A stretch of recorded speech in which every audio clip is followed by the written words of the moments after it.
Did Ukraine just ban Prince Harry after his latest speech? Tell us in the comments where you're watching from. In today's commentary, a humanitarian visit to Ukraine by Prince Harry has sparked unexpected backlash and intense online debate.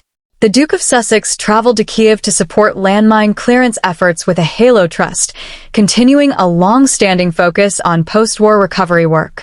What was meant to be a symbolic and humanitarian mission quickly shifted into controversy after comments made during a public interview. Prince Harry has consistently positioned himself as a supporter of global humanitarian causes, especially those connected to veterans and conflict zones. Ukraine, in the middle of an ongoing war with Russia, remains one of the most sensitive geopolitical environments in the world. Every statement made there is interpreted through both political and emotional weight. During an interview on April 24th, Harry stated that he would always be part of the royal family, a remark that immediately caught attention. On its surface, it sounds like identity clarification. But in context, critics argued it reopened unresolved tensions about his role, status, and relationship with the monarchy while standing in a country facing active war. But you haven't heard the part that escalated everything. Online reactions rapidly transformed the moment into something far larger. Posts and discussions began circulating claims that Ukraine had banned Prince Harry following his remarks. There is no verified evidence of any official ban or governmental action. However, the speed at which the narrative spread shows how quickly perception can override fact in high-profile global events.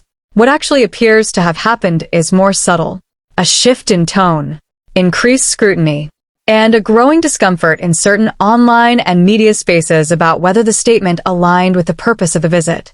In environments like Ukraine, where humanitarian messaging is tightly tied to survival and international support, even unintended distractions can become controversial.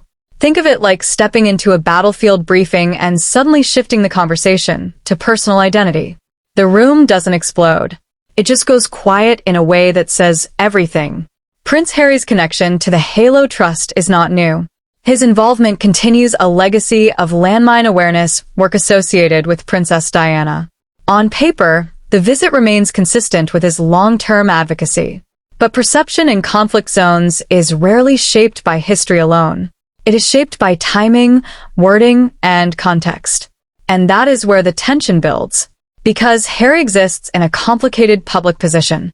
Former senior royal, private citizen, global humanitarian figure. Every appearance carries overlapping narratives that are impossible to separate cleanly. One sentence can be interpreted as personal branding by some and sincere identity clarification by others. Online debate reflects that split sharply. Some argue the reaction is exaggerated and ignores the humanitarian purpose of the visit. Others believe the timing of the comment was inappropriate given the seriousness of the setting. The result is a fragmented narrative that keeps expanding with every repost and reaction clip. And here is the key reality underneath all of it.